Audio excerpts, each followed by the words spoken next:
Welcome to my channel, everybody. As you can see, stained hands. I haven't done a tutorial in some time, and I thought I would do one today. I don't know how many of you ladies use your inks, whether it's green, purple, orange, whatever it may be. I love playing with fabrics, laces, doing my own dyeing processes. So what I come up with today is basically a tutorial. The first thing you need to learn when you are potentially dyeing things, they need to be washed, because we're going to do 3 things at once. Now, everyone says to me, how do you complete your journals so fast? I've got an easy answer for you. It's simple. I generally create my pages, and it works. Like, it works for me. Like, I'm not going to say it's going to work for everybody doing it this way, but generally this is how I work. Now, to save time and hassles, I like crunching up my paper to give it different variations, different techniques, and whatnot. Just be careful though when you scrunch up your paper. Now, this is just normal photocopy paper. So they've been scrunched up for a bit. So we're going to do 2 to start with. Now I've got 5 colours. And we are creating basically 3 things all in one go. And honestly, if you're a boho fan, if you're a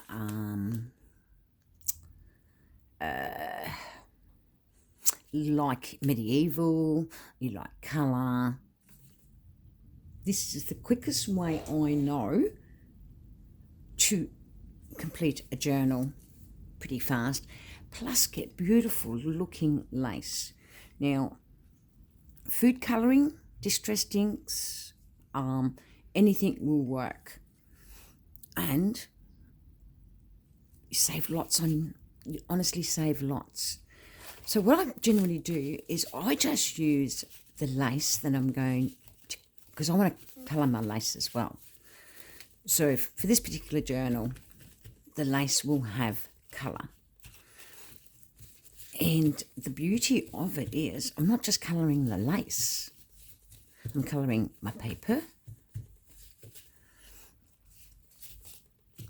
And also, if you've seen what I just did, I turned my page upside down because I bought a scarf, and it's thin muslin. But you need your fabrics to be washed first, because then you won't end up with the process that you're going to see. So you're doing 3 things. You're dyeing your paper. You might want to do a garden theme journal, whatever it may be. As you can see, I really sog my paper up a fair bit. Now, what I also do, I nuke them. And by nuking, I mean microwave. So sorry about that. I do create confusion when I don't use, I use our slang here, which is nuking means microwave them. And I'm basically creating so much effect by doing things this way. Now, I might want to do 6 or 4 different projects with this green.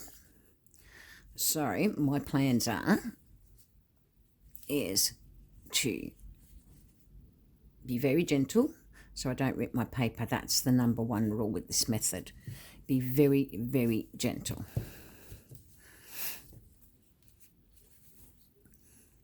So I'll just keep reusing that same fabric time and time again till I like the colour and consistency it becomes. That fabric also becomes my oops, excuse me, I didn't allow myself enough room.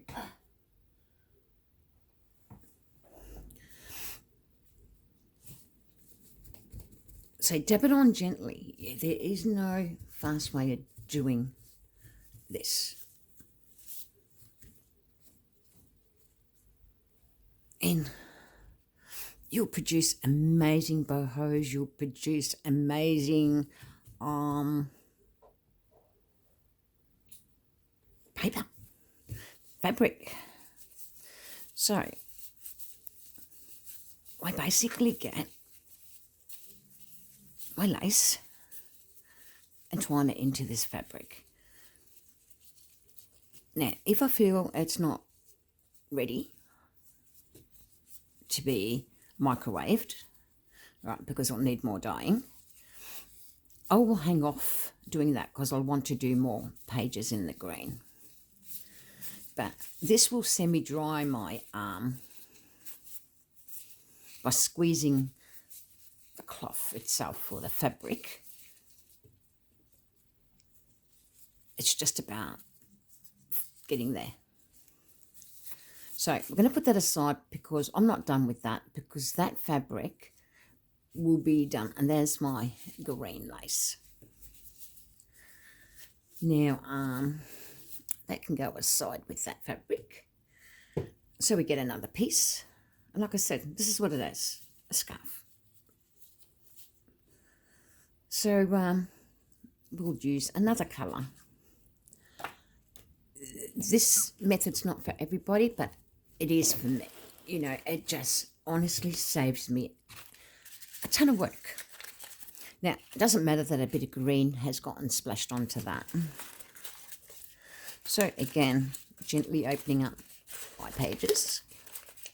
Now, as you can see, these are little pages because I decided to do a smaller journal. Not at the moment, but I will be. I'm sort of struggling getting back into it, into junk journaling due to ill health. So I'm trying to sort of think up of little things I can do till I get well enough. So the next colour we shall add is blue. Again, there should be a metre or more of lace, and it's cotton lace. This lace hasn't been washed, but it's actually taken to the dye pretty well. So again, I will do the same scenario using the same process I've used. And as you can see, I've been literal with the ink. And honestly, don't be rough with your paper, because you want this when you microwave it, because after you air dry it for a bit, you can microwave it. And you can see this is my to-go mat for dyeing. I use it for everything. But see how it's going into the creases, the colour?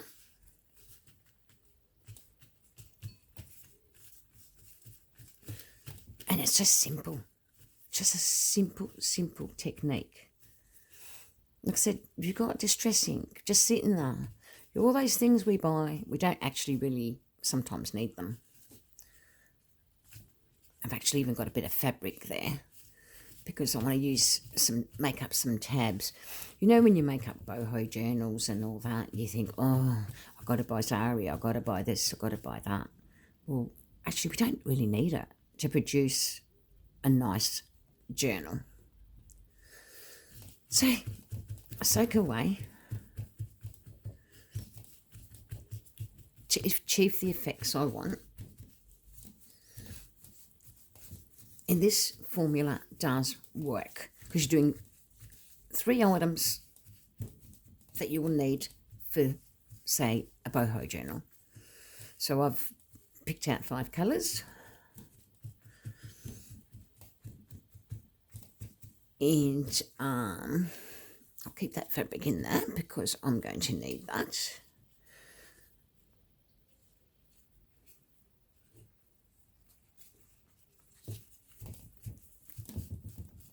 And I just gently pan. So that's done. Then we're going to give this a bit of a more of a stamping down or stomping down or whatever you like to call it. And the same for this fabric. I am going to do the same thing I did with the green one because I want to utilise the fabric. Now, this process then allows me to have the colours I need for other journals. So we're not just doing work for one journal, we're actually doing work for several journals for the future. That's how I do things. And again, because I want my lace to be dried as much as possible, I will wrap it around and squeeze it into my lace. And the colours are just gorgeous, that what comes out of it all. Now, boho, or bohemian, or hippie, is basically colour. This is what they used a lot. They wore cheesecloth dresses. They used a bit of sari, but mainly women in the past. See how lovely the blue is?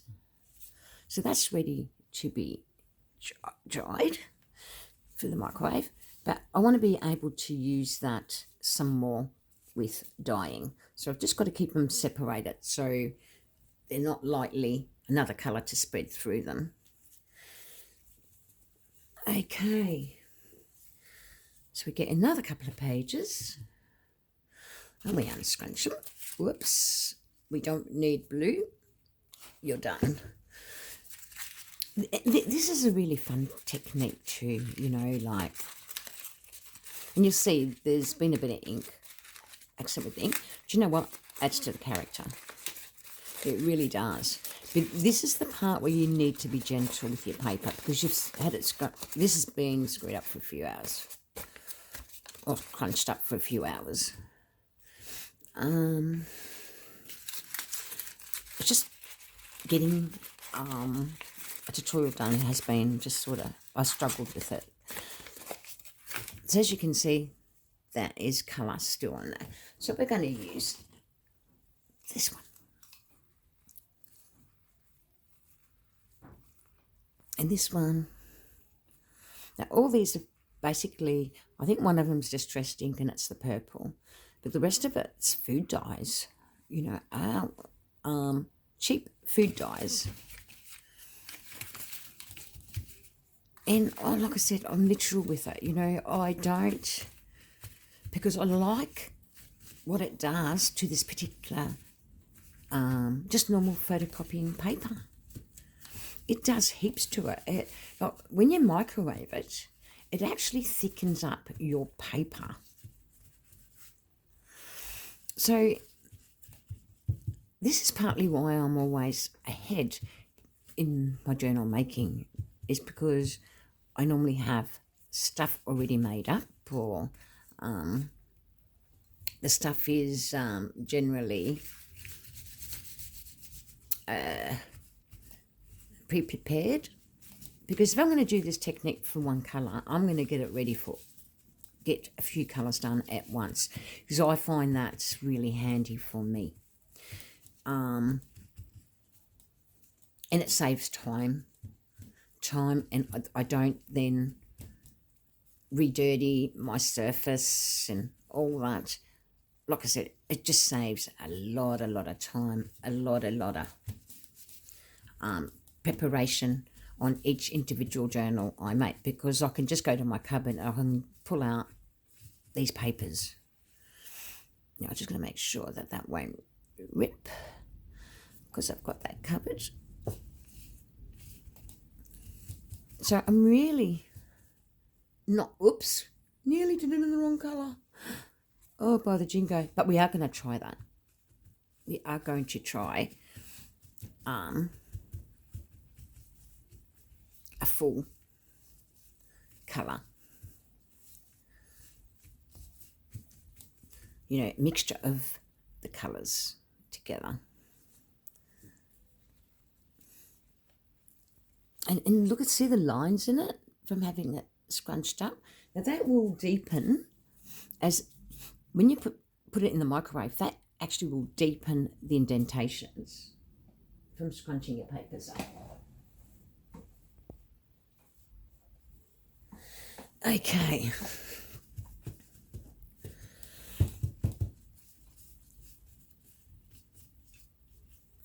This actually needed a bit more soaking, because I didn't really soak it enough, but it really doesn't matter, because like I said, it's boho. And when you do boho, you expect a bit of variations in your